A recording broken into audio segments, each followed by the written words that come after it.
Hello ladies and gentlemen, my name is Ryu Gozrar, and welcome to my series where I am going to be analyzing replays from players who are in the Diamond Leagues, and hopefully I'm not only going to be shedding light for these players on how they can improve their own games from these replay analysis, but also how you, the average random Joe, maybe you're in Diamond, maybe you're in Plat, lower, even Masters maybe, can learn to analyze your own games, and we're just going to focus on things to look for. So the first thing I want you guys to do anytime you're ever looking at a replay is always just start by opening production. And if you want, you can press Control N here, bring up the names. So we're going to be looking at this game here submitted to me by Angel. And you know what? Before we begin, we are going to quickly open up what he wrote to me in his replay. And he wrote, Hi, my name is Angel. I am 4150 MMR Diamond 1. And in his description, he wrote, my build versus Dropper Lord Ling Flood. So while this isn't the ideal game I like to usually analyze, since it's just, do you know the cheese defense or not, I still think there is some merit in starting with this type of game, because as you can see, it still did go on for a whole 16 minutes. So we're not going to cover the whole game, but I'm going to try and show you guys, hopefully, like how you can learn to kind of like figure out the answer to these sort of things. So let's go ahead and start the replay up, and yeah, let's see where it goes from here. We're gonna times forward here just to get past the early game. One thing right away that I actually do want to nitpick on, that I think every player should never make a mistake of doing, is your starting game should not have any mistakes. The first minute of what you do, I'm not including things like worker splits or mineral stacking. That doesn't matter, but you guys should not be getting depots, pylons, overlords, any of that stuff late. I'm going to tell you guys right now, the first depot will always come down at 0.17, so to already start the game being 4 seconds behind is a really, really big deficit. If you are wondering, you know, oh, I want to learn StarCraft 2 and I want to get really good at it, where should I start? Start from the beginning, work your way up. Because when you mess up the first depot timing, you mess up the first racks, everything gets slower and it adds up fast. Especially since when I looked at Angel's replay earlier, his build is the 2-on-1, which I'm going to tell you guys right now is one of the hardest builds to execute, because it not only requires a very sharp timing, but it also requires that you get everything very, very optimally. There's a ton of cuts that a lot of players don't know, which is why in the past I've always recommended against this build. So the next thing we're going to look at right here is high ground CC. So this is something that I like to call like a little bit of a noob trap. A lot of people will throw, and again, Angel, by the way, if you're watching this, I mean no offense with any of this. A lot of players will kind of throw their CC up on the high ground out of fear of it getting sniped by Lings. But realistically, you never need to do this, because if you're actually worried about Lings coming and hitting your CC, leave your Reaper right here. You don't always need to send it across, and if you really want to send it across, but you still don't want to die to Lings, send a single SCV scout. And I'm going to show you guys right now. You click the CC, click this side of the minimap. You click, right-click your rally point here, shift-Q it back here. That's maybe like 4 or 3 clicks, and then once the SCV is out, you just fix your rally point back to any mineral patch you want. And if you do that, you can just glance at the minimap when the SCV reaches there, and you'll know everything. I would recommend you do this, by the way, with the SCV that comes out at 16 out of 23, and this is called a 17 SCV Scout. This is the safest SCV Scout you can do versus Zerg. So we're going to open up the notepad here. You can see I've been writing quite a few notepads for this series. I'm doing a double take of this video. So we're going to start with our notes here. Number 1, get the early game right. Your first depot, your first minute should not have any mistakes because nothing is happening. Example, late depot, missing workers, etc. You shouldn't have any hiccups in the first minute of the game because there's so little going on. Rule number 2, in TvZ, there is 0 point to ever high ground CC. You're setting yourself back in a matchup that you need to apply pressure in to gain a lead. if you guys didn't know, Zerg inherently will always outscale you if they're left to their own devices. So everything you do that can potentially set you behind is very, very bad, because you're just giving the Zerg a free way to kind of come back and kick your ass later, you know? So even right here, if you're worried about pull first, do a 17 SCV scout or leave the Reaper at home. This is fine with 2-on-1. Just have it leave once the CC is done, or about 75% done. So what I mean by that is once your Reaper, or once your CC is about 75% complete, you can send your Reaper, you know, over to the other side of the map. Okay, let's continue with this. He throws down the second depot. This is all well and good. Keep in mind that Mr. Angel here is doing the 2-on-1. And this is now going to fall into the category of doing your build wrong and doing your build right. Something you guys need to know is that the Reaper, if it's going to stay home, by the way, and the CC is going to be on the high ground, this is a giant mistake. The next thing, build order is massively flawed. It should go racks, gas, CC, racks, depot, gas. What I mean by this, 16 barracks, 16 gas, 19 Reaper, 20 CC, 20 second barracks, 21 second depot, 22 the gas, 23 you should drop your factory. It should go like that every single time. Now, next thing here. Here is the flaw of not sending your Reaper out and choosing a really bad path. If we go back just a little bit here, this game was really funny when I watched it. Let's watch right here from Angel's point of view. Okay, so we're gonna swap here. We're gonna go to Mr. Angel, and we are gonna ignore the minimap, and we're gonna move the Reaper. And let's watch how he passed the Reaper real quick. Keep watching. He clicks. Where did he click? He clicked right here. And you need to know your Reaper pathing, because when you click up here, look what happens. It goes all the way around here. Versus if you had this depot open, you would just have it go right here, straight down the middle, and you would be able to get to the other side faster. But forget even that. This is just so funny to me what happened here. This is kind of unfortunate. This is why you need to send your Reaper out right away, by the way, rather than keeping it home. And why, like... And I know I said, like, if you really are worried, you should keep your Reaper home. The truth is, if you're really, really worried, you should always SCV scout. And even with this build, which it looks scary on paper, this build is super dog shit, which you guys are about to see in a few moments. This is 6 lings right here, which, by the way, still isn't seen, which is unfortunate, which, you know, happens. Well, let's keep watching what happens here. Finally, it's revealed.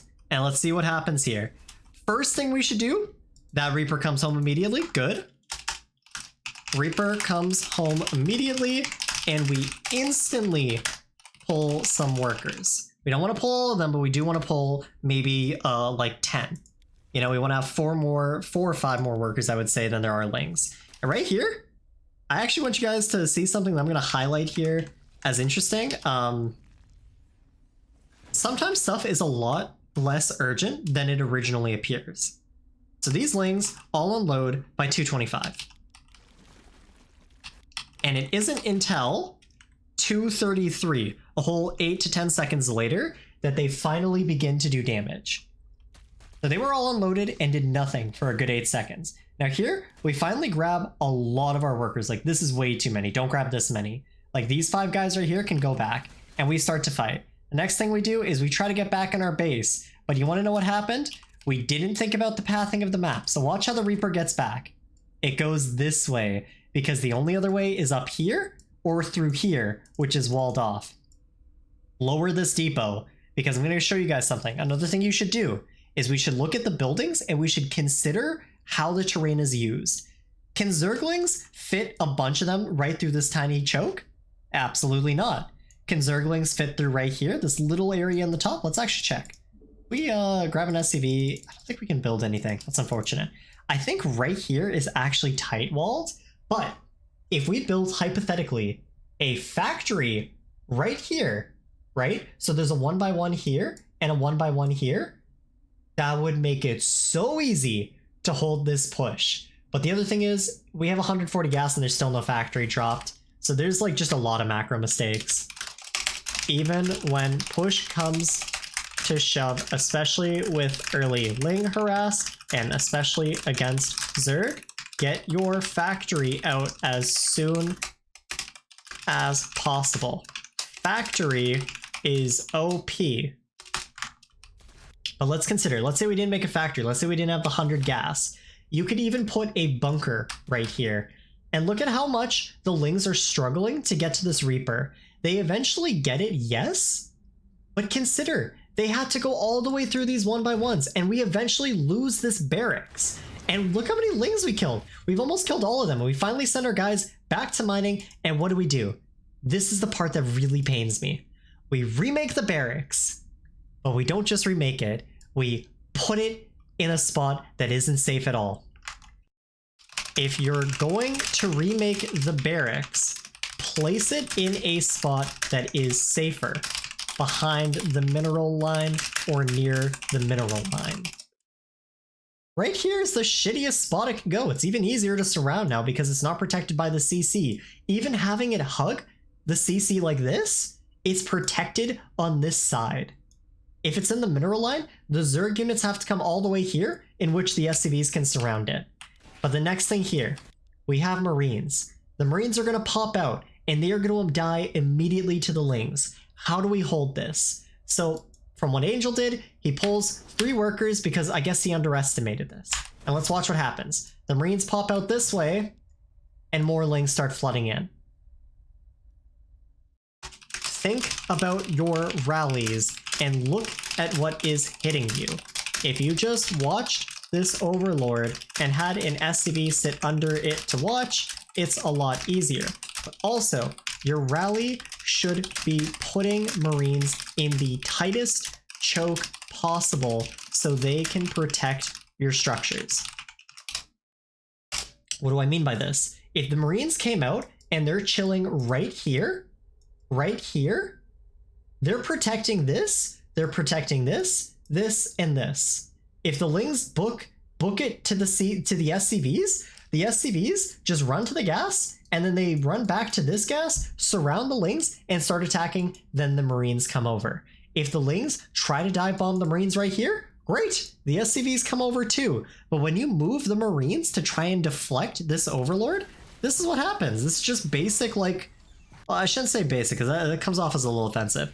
This is like kind of rudimentary holding that you kind of just learn with more time. And right here, we're now at a point where we're chasing Lings and, you know, we're losing more than we gain because at this point, the Overlord, the thing that's causing us all of our grief, is still right here. We still haven't started our factory and we still haven't finished this Rax, and we just have random gaps in our production. We have 2 mules we could be using to get us money. And if we actually look across the map, our Zerg opponent is not doing well in the slightest. And I know you guys might say, well, Rayu, this is, you know, this is Diamond 2. It's not the highest MMR. We don't have the APM for this stuff.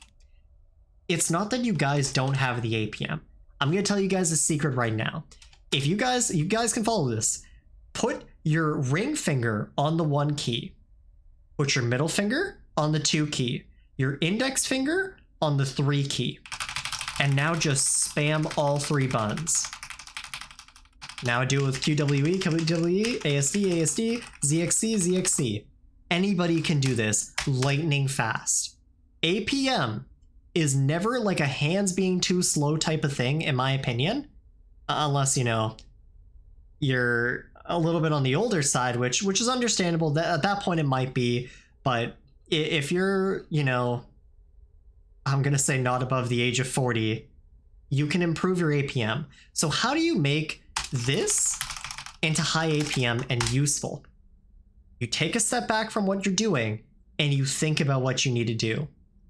When you know what you need to say, you know what you need to write, you know what you need to type, it will just come to you and it'll work so smooth. But in order for that to happen, you guys need to master this thing called keeping your cool and figuring out what's going on. In this case, let's think. We'll look at it from Angel's perspective, right? We're gonna swap to his can. There's Lings in my base. I don't have a barracks finished. I have some mules, but my opponent has been flooding me with lings since super early on. And there's been constant lings. So what does that tell me? It's probably a 1-base build. All I need to do is I just need to survive, and I need to build a stable marine count. What's a stable marine count? Well, let's look. I see 3 lings here. Let's wait a little bit. Okay, 5 lings. Okay, 3 marines will do the job. 3 marines and some SCVs. Look at that, 2 marines come out. And they almost do the job, but the SCVs weren't really there to help them. Finally, you know, we try to finish this barracks again. This is so funny to me, by the way. He finally does make a bunker and it's in the wrong spot. The bunker should be here. It should be literally blocking off the ling's way to get into this area. If you put it right up here, the lings can only go through here. Like this tiny little gap, or they have to go all the way around from the top. And then you're chilling. But the funny part to me is that this Overlord has just been chilling here the entire time, and you just haven't dealt with it. And again, I mean no offense to you. Everyone like has their passing at some point where they get cheese, they learn this stuff. But like, you have the money, you're just not using it. You're freaking out because there's lings, and you're wondering, what do I do?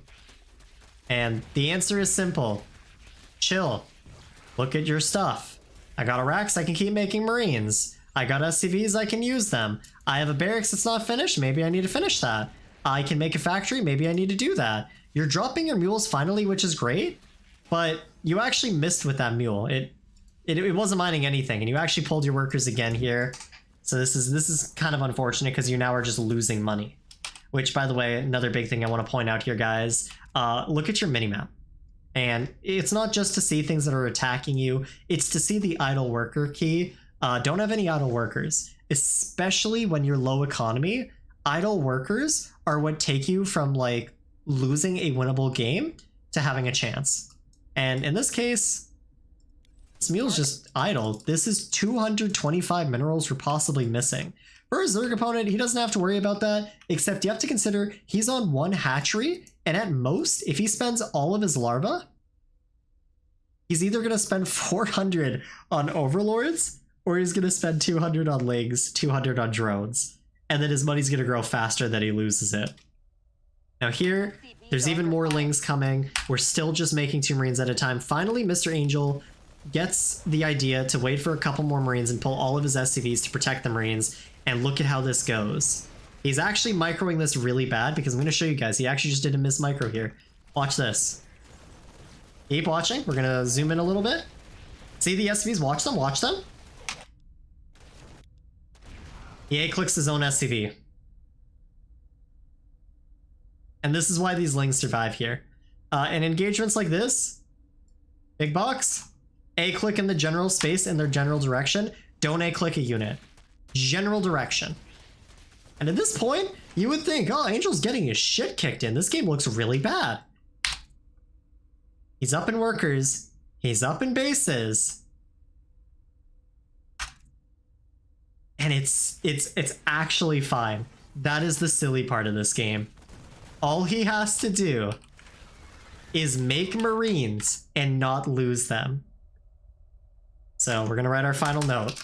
Against early cheeses like this, the most important thing is getting the most value out of all your units. If he hits your racks and it's not gonna die, who gives a shit? Just preserve your Marines. Also, factory is OP. Last thing.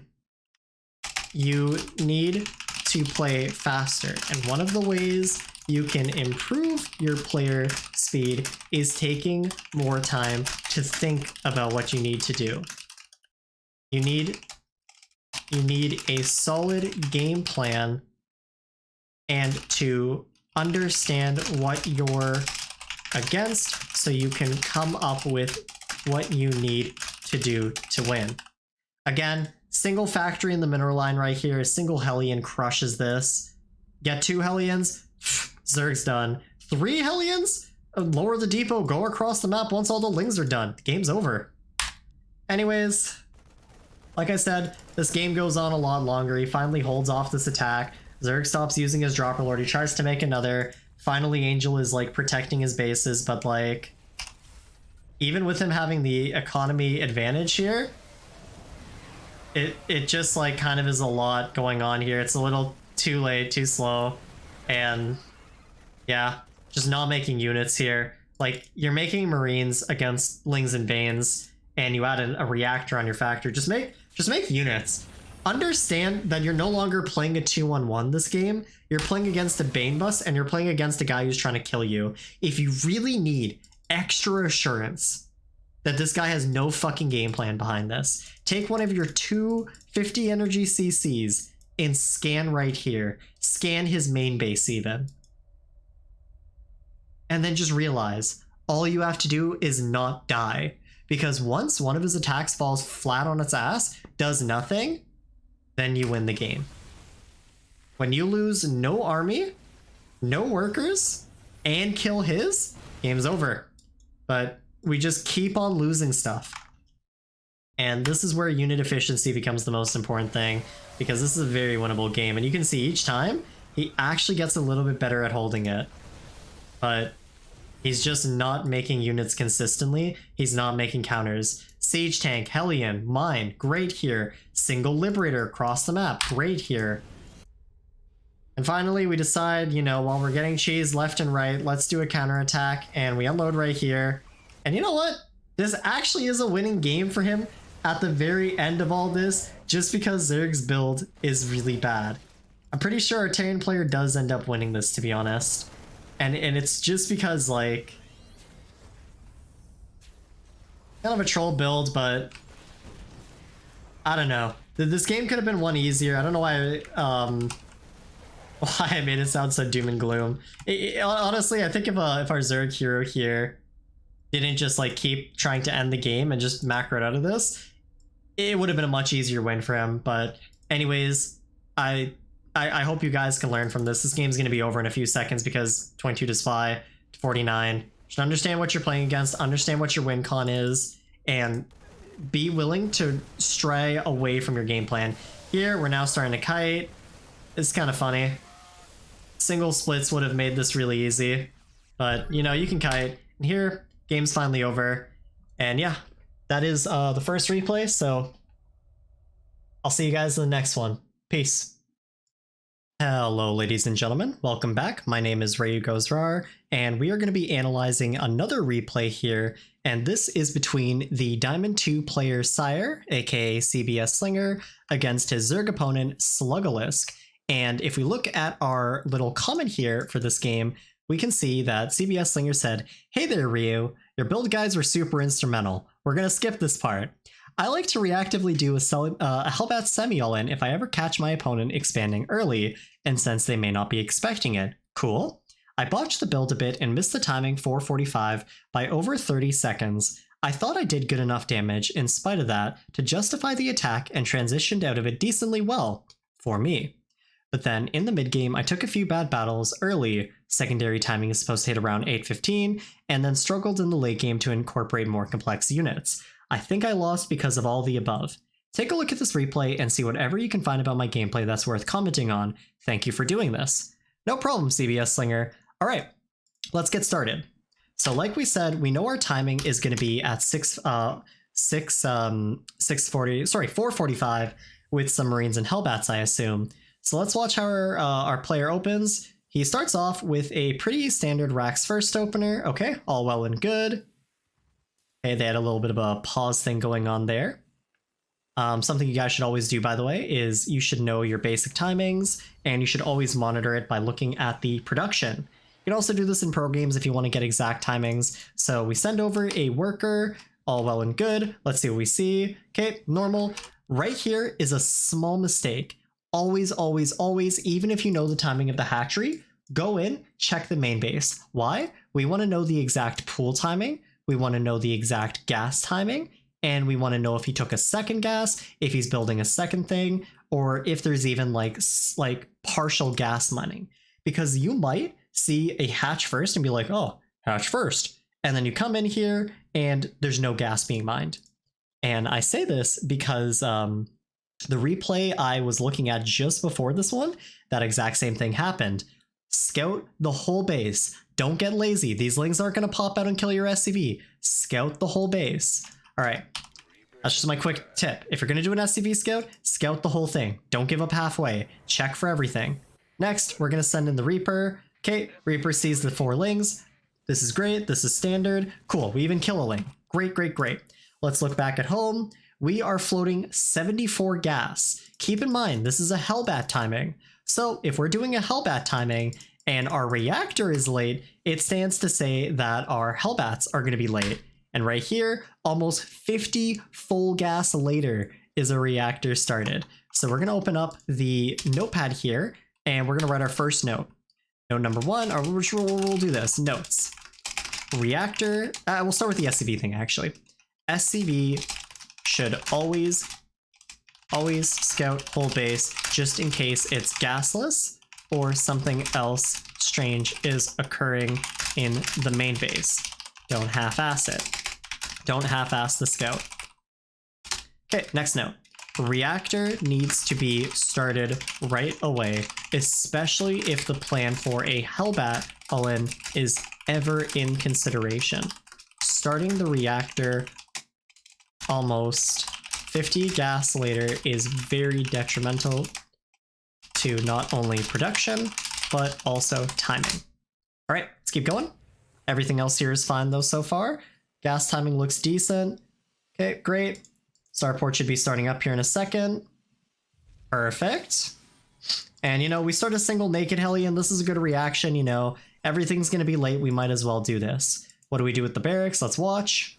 Also, it's about 3:15 here. I'm going to tell you guys right now, something you should always get in the habit of is at 3:15, not only look for the 3rd base, which, by the way, you should be doing regardless. Like, you poke the natural, once the tumor is going down or once it has gone down, back up, check over here, check over here. Great. 3:15 is the first time you should consider doing a main base scout. So we're going to write this here. 3:15, do a main base scout. 3rd base scouts should happen earlier, like after you fight the queen / stop the tumor, or when the queen pops out, if it is a map with a ramp natural. What do I mean by ramp natural? A ramp like this. You don't want to walk up into the queen. You're not really going to get the tumor and you might lose your Reaper. So you can scout for the 3rd base, you know, once the queen pops out if you really want. But right here, we should always be looking to jump into the main base and get a scout of their gas count and see, are they still mining gas here? Yes or no? And even though our opponent is not mining gas and they built the Roach Warren here, that's okay. We just need to make sure about what's going on here. Because if you look, our Zerg player, even when this Roach Warren is done, he's not even going to be able to make a single Roach yet. But we need to get in the habit of checking, because no gas mining is a little bit strange. You got to ask yourself what they're putting that money into, especially if you're also seeing that they don't have a 3rd base. So let's quickly cut back over here. Okay, our opponent, so our player here, Mr. SiRe, has already started the medevac at about 3:30, and he says he does this in reaction to if he thinks his opponent is expanding early. Hold on a second. It is 3:30 and we still don't see a single hatchery. No 3rd hatchery yet. If you have a rule for a build, stick to it. Our opponent is taking a late 3rd, so why are we committing to the Hellbat attack super early on? And this could be a Hellion drop, it could be, but I think there's better things you can do with your money. Just make a Liberator, make a Viking. Actually, I think the Viking is shit. Just do the Liberator or do Banshees. The Viking is shit, by the way, because killing a couple Overlords is kind of whatever. It's annoying for the Zerg, sure, but if I'm making a starport instead of going like a faster 3rd CC, I want this starport to either be making me a double medevac so I can get units out faster, or I'm cutting it for a faster 3rd, because the other thing is you're making a Liberator or Banshee to harass the Zerg player to keep them on their toes. But to just kill Overlords, it's fucking whatever, you know? Excuse me. You slow down a potential 3rd CC and all you do is take out 200 minerals and, you know, minorly inconvenience the Zerg. You might even only kill one, you know, Overlord, and that's whatever. Okay, next thing. It is now 350. 345, we're gonna write another note here. 345, you should go for a more committed scout. Re-scout the main, try to scout the natural too. 345 is now when you're looking to see if they've taken extra gases, if they've committed to a gas choice, or if they're teching up to layer really quickly. 345 is like the best scout timing, I would say, if you really want to get a good grasp on what's going on to scout for a cheese or not. So this game, I would just say, you know, quickly go in here, path like, you know, right here, right here, right here, quickly go above the pool, and then just like quickly down here. And hopefully, you know, the Zerg opponent doesn't like stop you. Okay, now let's keep watching what goes on here. The medevac is started, Marines are being made, a Liberator is made.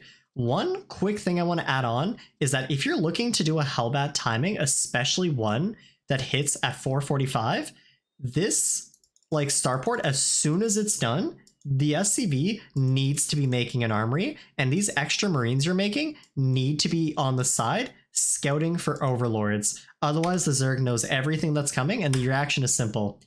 Make extra queens, drop a spine if you need. It's very easy for them. And in this case, Zerg player, he actually misses this, surprisingly. Like, this is so lucky for you. And you know, our Reaper goes in here, finally sees the third, but like this is the wrong scout because we're missing the fact that there's roaches here and a lot of extra gas being taken early. The silver lining here though is that our opponent isn't really spending his minerals, so that's great. Let's keep watching here. It's now 430, 435. This is when the attack should be hitting in just a second here at 445. So it is now 445. We have 5 Hellions, no armory ready, and the medevac and Marines are not on the other side of the map. So let's keep watching what happens here. This is already a late timing, and this is very detrimental, especially for early timings like these. If you go for an early timing, it needs to be sharp. The earlier the timing, the sharper it needs to be in order to do damage. Because realistically, the early game, you get so much stuff going so fast that if you're like off by even a few, you know, seconds, it can be the difference between whether or not you did damage with your attack or did no damage. And in this case, even though, you know, there's potential for this to have done damage, even being this late, we're going to see that nothing ends up happening from this. And I've already watched this replay, so we're going to times 4 it a little bit here. And we see it is now almost 5:30 here. Finally, the Hellbats transform, the Marines are unloading. This is almost a minute later. This is about 45 seconds later. The Liberator does come in with this, which I like, but like delaying your main attack by 45 seconds is never worth adding a second layer to your attack. If you really wanted to add a second layer, oh, Hellbats go on the front.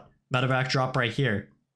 You know? But let's look at what this damage does, because we heard this did quite a bit of damage. So we're going to pull up right here. Workers lost. So far, 3 workers killed. And we're killing a little bit more than him. Okay. Killed a roach. Killed another roach.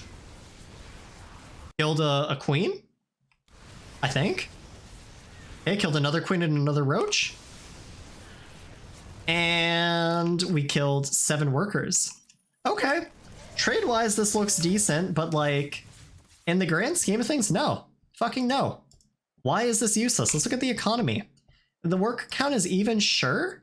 Oh, actually, this Liberator's still alive. That's not bad. It's not bad at all. But our Zerg player now has units on the map. He has his free tech choice. And like, the only thing that's really stopping him here from taking this game away is the fact that like, he just didn't start his 4th base. But realistically here, he could just make roaches and go across the map and kill you because you lost a significant chunk of your units. But I won't lie, this game is actually playable if you macro this a little bit better. But for the benefit of the doubt, I'm not going to like, you know, criticize you or your Zerg opponent too harshly because mistakes are made on both sides. So you know what? I actually will change my opinion. I think this is decent damage purely because of how much the Liberator is doing.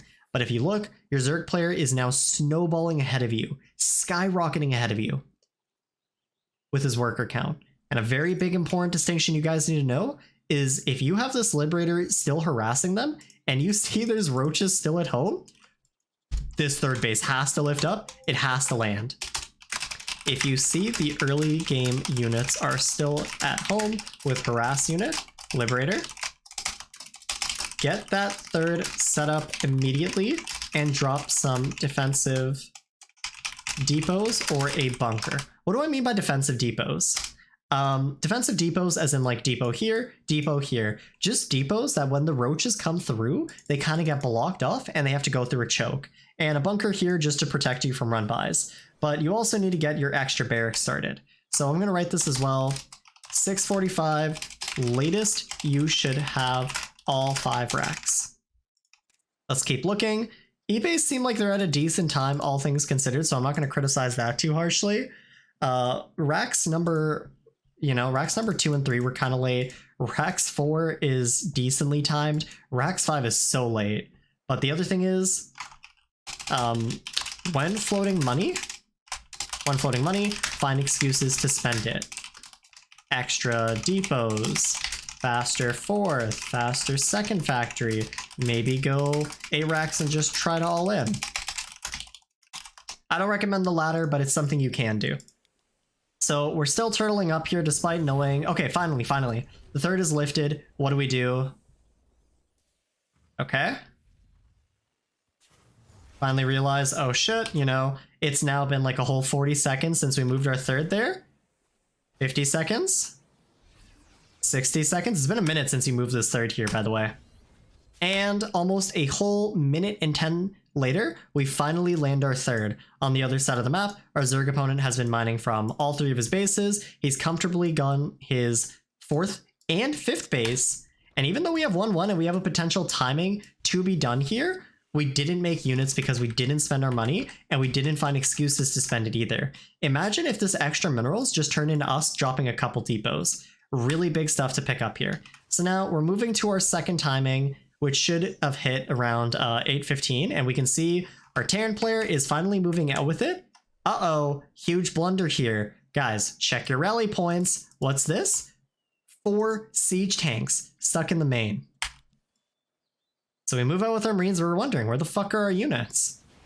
Okay, 5 siege tanks now here. And look at this. Our Zerg opponent actually throws the game. I'm going to be honest with you guys. If you see something like this, a whole bunch of roaches and ravagers and lings all just running at you, this is fucking fine.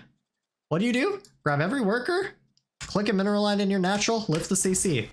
Your tank's already in a great spot. Like, look at how good this fight goes for our Terran player. He comes in here, and this is where a mistake actually does happen. You fight the Roach Ravager head on, and it actually ends up going well for you, despite you eating biles and fighting into a way better army than what you have. If your Zerg player just concaved, he actually kills you there. The other thing, by the way, 5 medevacs right here, 1 medevac right here, and you're chasing this down. Don't bite off more than you can chew. I know this looks really appealing to kill a couple Ravagers. This is good for you though. What you should be doing, rather than trying to stutter step over here, F2 your whole army over here, man. You know he's on the retreat and you know he's going this way. You even see that the creep is receding here. Don't chase a fight if it looks too good. Just regroup your units and set up a siege. Now, what I want you guys to imagine here, we're going to get through this replay as quickly as you can because I'm going to end this real soon. With these units, we need to get them over here as fast as we can, because if we get our bio and tanks set up right here, we now have access to killing this base and this base. And if this guy with his Roach army is afraid of half HP Marines right now, imagine what he's gonna think when he sees the 6 siege tanks, well 5 siege tanks, the 6 ones right here, enter the fight. He's gonna flip and lose his shit. So let's keep watching what happens. Our Terran player is still just spending all of his APM chasing a bunch of roaches. He finally kills some units, and then the Zerg player, you know, realizes, oh, well, there's no attack coming, and we don't have our bio being healed. I don't know how you hotkeyed your army, but yeah, you're now, this is another Terran sin, by the way. Guys, use your armies cohesively, not individually at a time. You have your whole army on one hotkey, yet somehow half your Marines and medevacs are split from each other, and the tanks go all the way to the front here. So let's watch what happens, because this is honestly where the replay needs to end. This is a control issue, a timing issue, and a macro issue. The macro issue is doing our build slow and not scouting when and why we needed to do it. The micro issue here is figuring out how to use our units. Half our Marines are right here, all of our tanks are right here. Let's watch what happens. We're playing too slow on his side of the map. You play slow, moving to his map. This is where you split your units. But when you get here, this is when you're playing fast. This is where your control comes into place. You can't play it slow on their side of the map. Half our Marines are still over here, and every single tank goes down, killing almost nothing. And look at that. Now every Bane runs into every Marine. Half our medevacs have flew past because, you know, they're A-clicked, and there's no Marines. And at this point, we've lost against a significantly weaker army. The resources trade still looks better for you, but our Zerg player is just going to walk across the map and A-move you. Now let's see what happens. He walks across the map, denies your third again, and even though you kind of hold this, you're still bleeding out units. And at this point, your Zerg opponent is on 5 hatcheries. And now the resources lost is starting to favor him. So right here, the biggest notes, honestly, make sure, 1, you don't just commit to a build without knowing why you're doing it, because you said this was done in reaction to, you know, fast expansion, which wasn't the case. But number 2, we need to make sure we're hitting our early timings. 445 actually would have killed this guy, which is where we should have stopped this replay. But following it up, if we miss the first timing, that's fine. Prepare the second timing and make sure you do it well. Your actual stim push should be something you control and work on more than anything as a Terran. If you master your Marine tank pushes, that is going to be such an essential skill. Once you get good at that, everything else will kind of just come along. Anyways, that's all I had for this game. Thank you so much again, CBSlinger, aka SiRe. I appreciate this replay. I'll see you guys now for the next replay. Here are the notes. I'll probably post it in a Google document. If I had to compliment, by the way, one thing I really like that you did, it is that you did have a plan. You didn't quite adhere to it this game, but you do have a plan, and I do like how you're thinking about the game, because that is good. You should be thinking to punish your opponents when, you know, you think they're greeting or when you think there's a chance to just kill them. That is the correct way to play StarCraft 2. Anyways, I'll see you guys in the next part. Hey guys, Ryu back here, and we are going to be covering our last replay. This one was submitted to me by a longtime student and very close friend of mine, Drift, and this one is a little bit higher MMR than what the series intended to cover, but I wasn't getting too many replays in the time frame I wanted, so in Drift's own words, he is currently around high diamond to low masters. If I recall, he was sitting, let's quickly check, at about 4,200 MMR. So we're going to be looking at his game to close out this series. Hopefully it'll give some of you guys more insight. And as usual, we're going to quickly look at his message. So this is Drift. It is 3cc Banshee standard. I think I lost because I was really aggro with Banshees. Oh, excuse me. And lost them, and therefore had to leave the Hellions at home. I think I could have one straight up verse him if I had them in the fight. I was close at the end, but my micro is poo-poo. He also forgot the CC too. That's all well and good, so let's go ahead and take a look at this replay. As you guys know, I'm going to try and keep these replays short, so we won't be going through the entire 21 minutes. We're just going to go up to the points that I think are critical, and I will cut it off when I think the game is now, like, kind of scrappy, irrelevant, and it just comes down to, like, you know, late game knowledge. So, like we know, Drift is going to be playing a 3cc build. It is probably going to be the 1 gas 3cc, where, you know, you cut a gas to get your third faster, but you play for a, you know, 305 delayed gas in the natural. So we're going to ×4 this, and he's opening with racks first. All of this looks good so far. Just kind of getting through the early game parts. There was a little bit of an awkward, you know, gas thing here, but that's like whatever. You guys are allowed to make mistakes. Here we send out a Barrack Scout. I actually really like this scout. When you guys are playing 3cc, this is a really good way to make sure you don't just die to pool first and have your whole game, you know, kind of shafted. So I really like this move. He goes in. One thing I don't like here though is that he just checks the hatchery. I actually think you guys should always get in the habit of checking the gas too, just in case, because we had a game earlier on this series where somebody skipped the gas. Always get in the habit of checking the whole thing. And one thing Drift does that I think is very nice, but a little bit extra for the ladder, is he goes over here to the third base and he just kind of camps it. And the reason he does this is because he's trying to camp the third base location and actually block the Zerg from getting it. But personally, guys, if you're playing ladder and your goal is just to improve, don't worry about little tricks like these. Do your scouting, get your worker back at home, focus on your macro. This is extra stuff. Just get your economy a little bit better with that worker being there a little bit longer. All right, next thing we're going to look at is reactor. Reactor is very, very, very slow. You guys should know that when you drop the factory and the marine is out, you don't have enough gas to start the reactor right away. So that means if you're ever floating extra gas before the reactor starts, it is very late. And look, 220. Let's watch when he drops this reactor.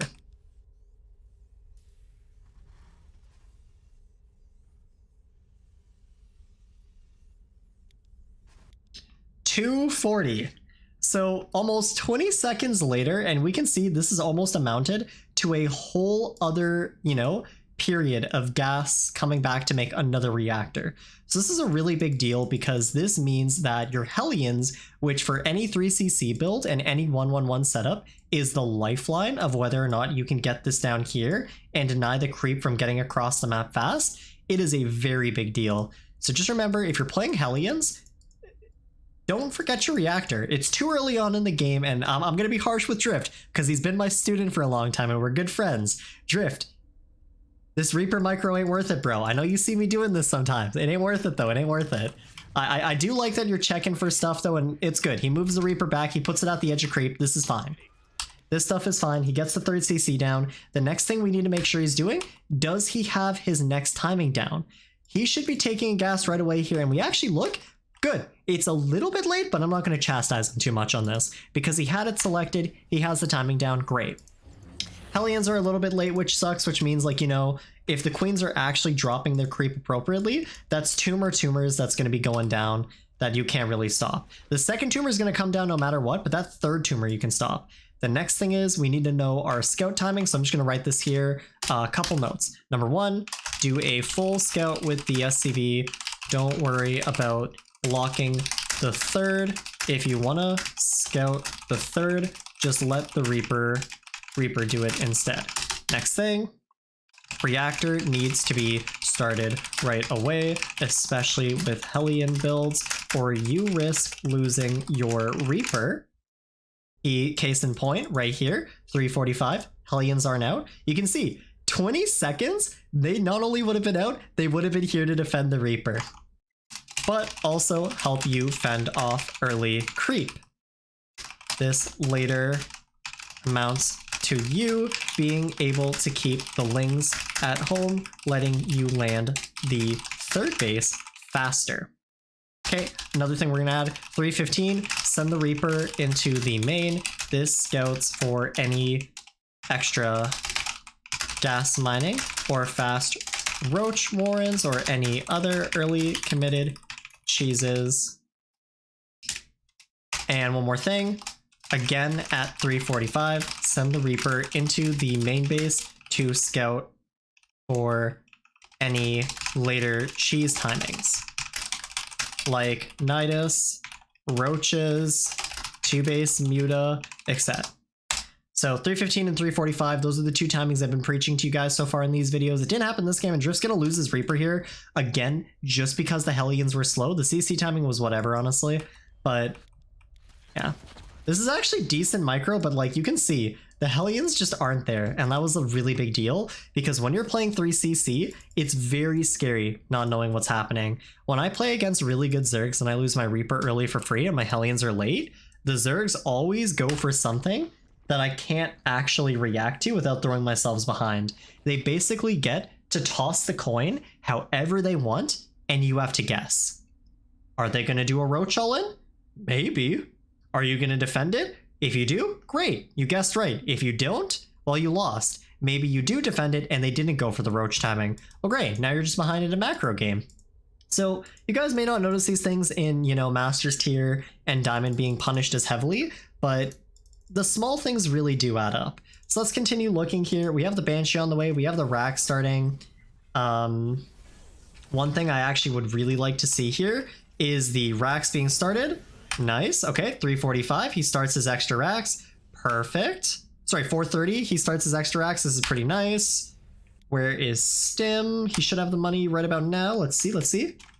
Should also be getting his eBays around here. 450 is when, actually it's even like 445. You can get your eBays and everything really fast. Like it should be 430 racks and then either 445 to 450 eBay. So we'll write this here.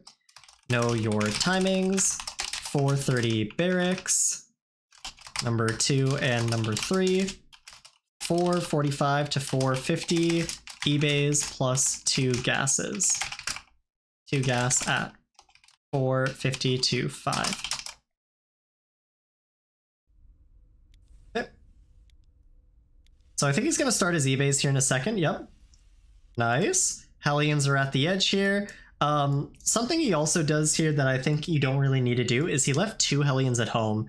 And when you're playing something like Hellion Lib, leaving your 5th and 6th Hellion at home is really good because this can help you, you know, fend off the 3rd CC from being sniped. But when you're going to make eBays in your wall, which by the way, this wall can be done with just a single eBay and another depot, you don't need to keep these Hellions here anymore. It's only when the CC is at risk of being cancelled that you need to keep these Hellions at home. So send 5 and 6 Hellions away to the other side of the map because it's more important that your Hellions are stopping these bad boys from just randomly leaving to go and harass, you know, the potential 3rd landing.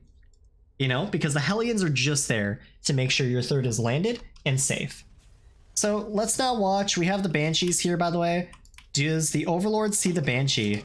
It does. This is unfortunate. I didn't know this. The Banshee has less sight range than the Overlord. This feels like something I should know, but I didn't. So we'll go into another note. Put your Banshee in a better spot.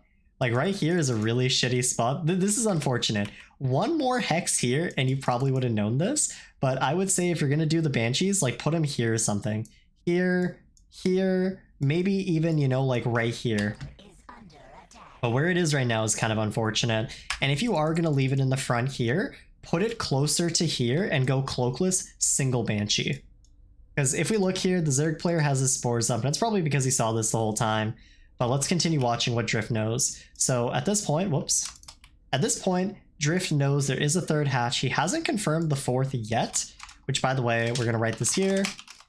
By 5 minutes, start looking for the 4th hatchery.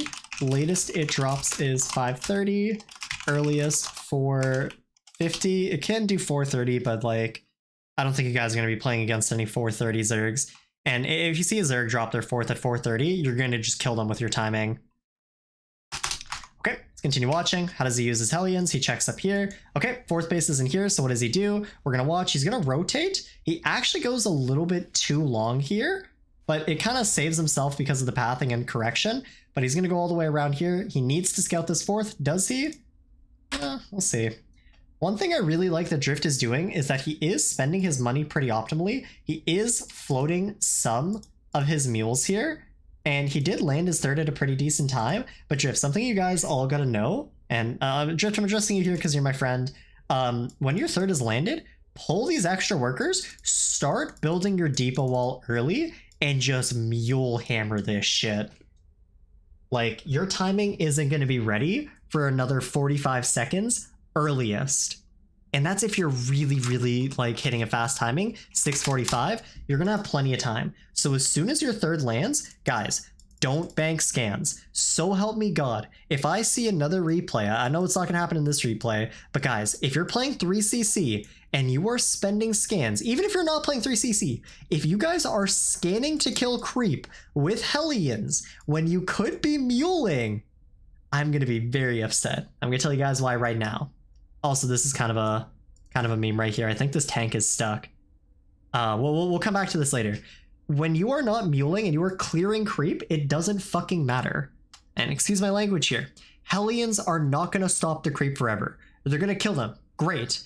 but it requires bio, stimmed marines, pushes to keep this shit reseeded. Otherwise, the queens are just going to come back and re-spread it.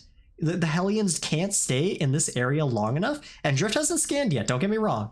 But if you guys, let's say, scanned right here and killed these creep tumors, the queens can literally walk back here, and the Hellions have to leave before all the creep is reseeded, and then you're just down a whole mule.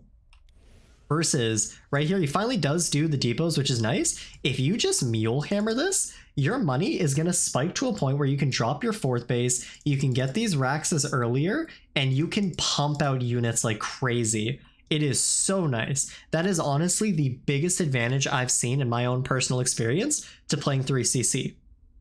You have early mules, use them. Use the heck out of them, because the benefit you get accelerates your game like crazy. It's so nice here. And here, let's look at how the Banshees did. I'm actually going to rewind here because I kind of missed their performance. So we cloak, we're going to go in here, and we're going to watch from Drift's point of view how they did. Okay, we look over here, we fight the queen, we see there's a spore, we're fighting lings. Okay. Because the overseer is here, this is kind of unfortunate, but when you have Banshees, the one thing you want to do is you want to go between bases. There's a spore here, and a spore here. So where is there no detection? I'm going to highlight it right now. Here, where the drones are transferring, and here, where the drones are transferring. If there are spore crawlers, get between the transfer lines, because that's where the drones are going to come from. Now in this case, Mr. Porky the Pig was actually very intelligent. He actually rallied his drones pretty well, but you'll see, occasionally one drone will get through, and that's what your Banshees pick off. We can see Drift realizes, okay, you know, I'm not getting anywhere with my Banshees harassing mineral lines, so what can I do? Maybe my Hellions can fight the queens. Unfortunately, you kind of chewed a little bit more than you could, you know, you bit a little bit more than you can chew. That's the same. Rather than fighting the queens and, you know, trying to hit this 4th base, what you honestly could do instead is just have the Hellions on one side and have the Banshees on the other and look for the lings and the creep, you know? You can also just have the Banshees like chill over here, and maybe, just maybe, if you notice, oh hey, there's a lot of creep going this way, but not a lot of creep going this way because your Hellions are here and your Banshees are here, your push can actually attack the 3rd. And usually, I tell you guys, don't hit the 3rd because it's usually very well protected. But sometimes, on a map like this, where this is actually, in my opinion, sometimes the better 3rd, going here with tank pushes and then having the Banshees that were chilling up here suddenly come here can actually be a lot scarier. So it's something to consider, but just don't lose your Banshees either. Worst case, bring the, you know, the Banshees back to cover for your 3rd. But let's look. Zerg player sends all of his lings in, and we actually kill a ton of them with our Hellions. Perfect. Everything is looking great for us. All we have to do now, oh, I guess this isn't stuck. I thought it was. All we have to do now is go for a big push. And let's see what Drift does. He gets all of his units. He starts moving out. What does he do? Let's look at his vision. Oh, he sees the hatch. Perfect. It's now 7:30. You should be expecting a 5th base. When you're doing a 3cc push, if you're not doing a really fast timing, expect to do a push at the 5th base rather than the 4th base. But right here, this map is great because you can sometimes hit both. So right here, he realizes, okay, the 4th base is right here. One thing, Drift, you did that I don't like at all here, you sieged way too shallow. Get your tank even closer. Get it like right over here where these Marines are and right over here. Or if you're really like insistent on doing this type of siege, you did it wrong. Both tanks right here on the low ground off creep, drop your Marines right here. Because like this, the tanks aren't really supporting each other. By the time this tank is in range, this tank over here is already fucked. And we can see like there's not enough Marines here to actually support this push. And I'm gonna tell you guys right now why this push failed. Even though all the lings were killed super early on, we have a really nice upgrade timing. You know, the Zerg doesn't have his armor. He doesn't have Bane speed. You know, he doesn't even have that much creep. The reason it failed is because we didn't spend our money. We're floating 800 minerals and 800 gas. And that is mostly just a result of racks 4 and 5 being late and just not producing enough stuff. And when we look at our orbital CCs and we consider how much we could have had by this point, we could have easily been at 140 supply and had 8 racks. And so much more. A really good benchmark I like to use is by the 7-minute mark. Can't remember, maybe it was the 7:45-minute mark, but we'll go with 7:30. By 7:30, you should be at minimum 140 plus supply with all of your infrastructure. I'm talking 4th base, 2-2 on the way, 8 racks. But right now, this push, the only reason it fails, it's lacking substance. Another thing you could attribute to the reason why this push failed is also because he kind of rushed it, had a bad position, but also our Zerg player only has 65 drones. And you guys might say, well, what the fuck? You know, the Zerg player cut workers and he was able to hold my push. Now what do I do? Simple. You just, if you see the army is too big, and again, we're banking so many mules, just scan ahead. Army looks too big? Okay. They probably spent their larva on units. That means we can slow down a little bit, wait for a couple more units, you know, get our 4th base settled, maybe get to 180 supply, maybe max out, do a 2-2 timing instead, just do small little medevac drops instead of a first 1-1 push. Then when we come back, it's a lot easier because the Zerg had less eco to work with early on. And here we're finally using the tank correctly, but if you look, 1 tank just isn't enough to support this. Also consider the fact that the tank being right here is further from hitting the hatch than if the tank was right here. Another thing, while I like that he wanted to pounce on this 5th hatch, the creep is actually less over here. You could have done what Maru does, which is like, you know, tank here, and just kind of wedge yourself, hit this base, then hit this base.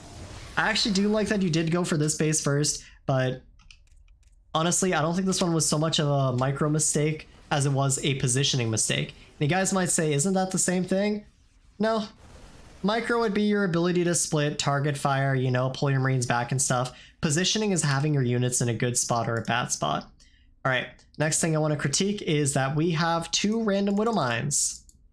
So at no point was our factory ever on a reactor, but we now are going Widow Mines, despite floating 600 gas. Also, if we look at our workers, we have 78 workers, and our 4th is still not landed. Oof.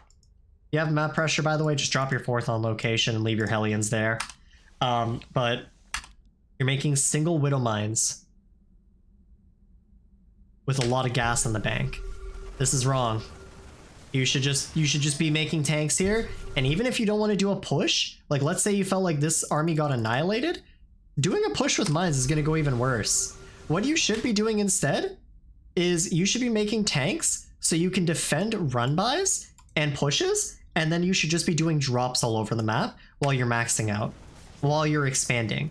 Because this Zerg player is playing really slow.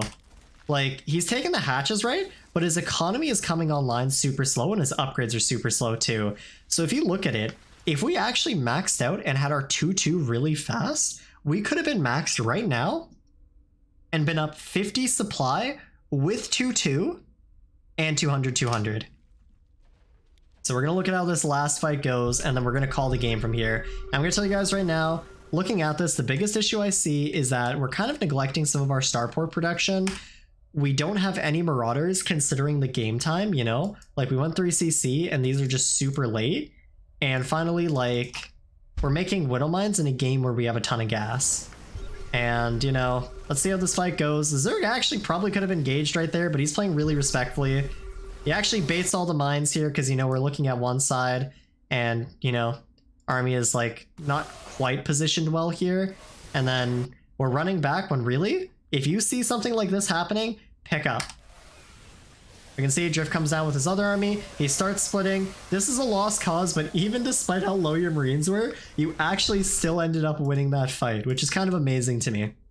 Keep in mind, by the way, you told me you had shit micro. You're trading better than this guy. Yeah, sure. Maybe if Maru's microing this, he just wins that fight super easily, but like, you're still trading okay. The issue here is that you're just not positioning well. You can play this fight a lot slower than you are and just have better positioning and it'll still work out for you. For example, you have these 3 mines here. 1 mine is sieged in the corner. Half of its range is reduced right here.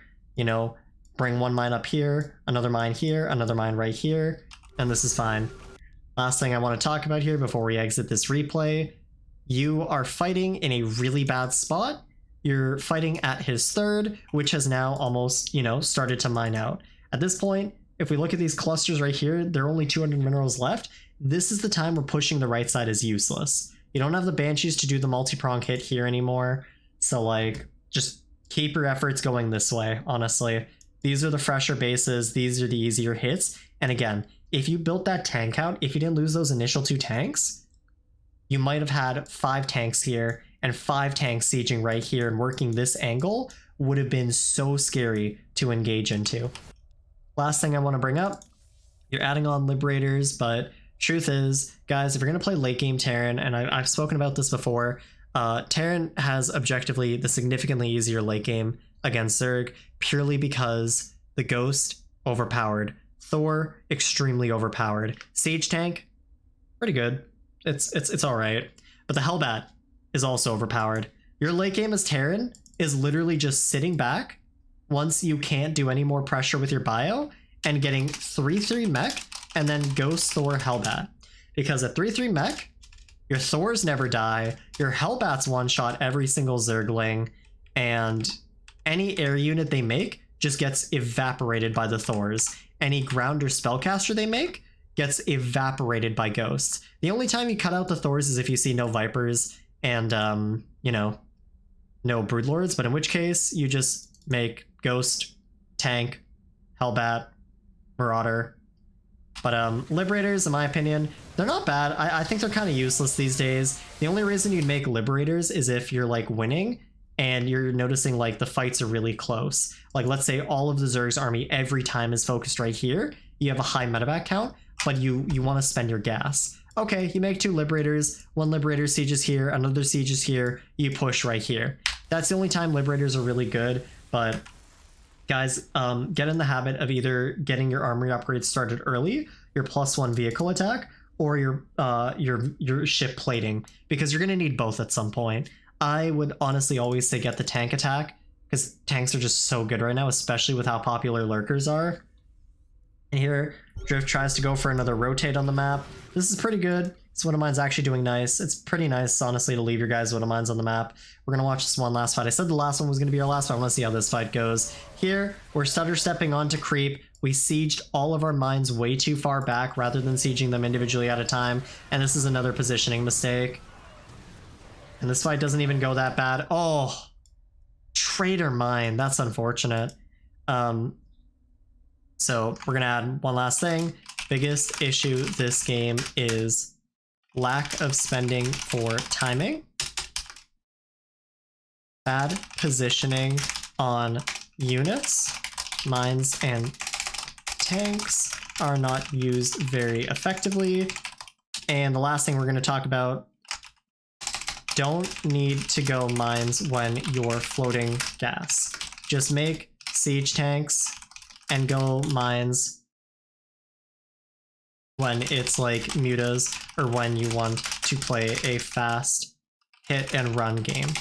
And Drift, I've seen your style a lot. I'm going to be honest, I think this style isn't really suited for you.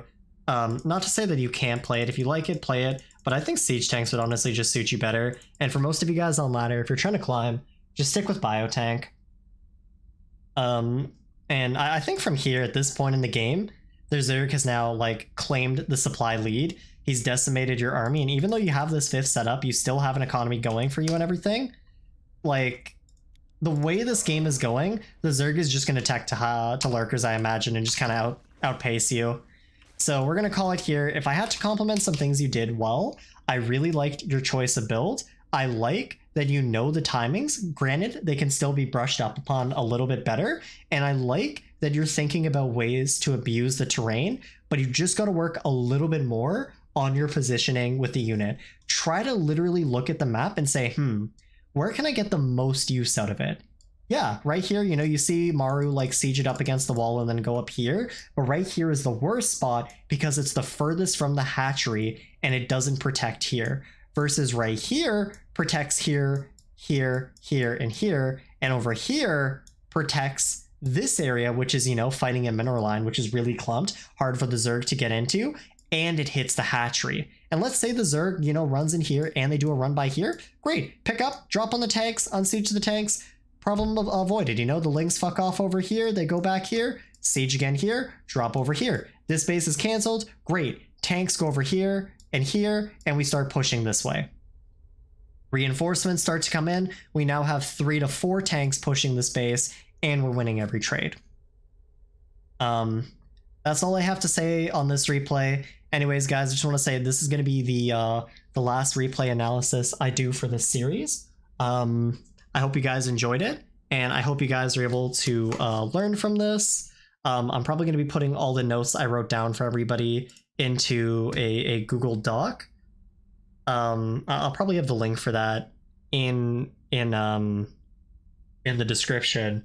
But also, if you like this sort of series, let me know. Maybe I'll do it for TVT and TVP. Otherwise, thanks for watching. I guess leave a like, subscribe. Come join the Discord if you want to say hi. Up to you.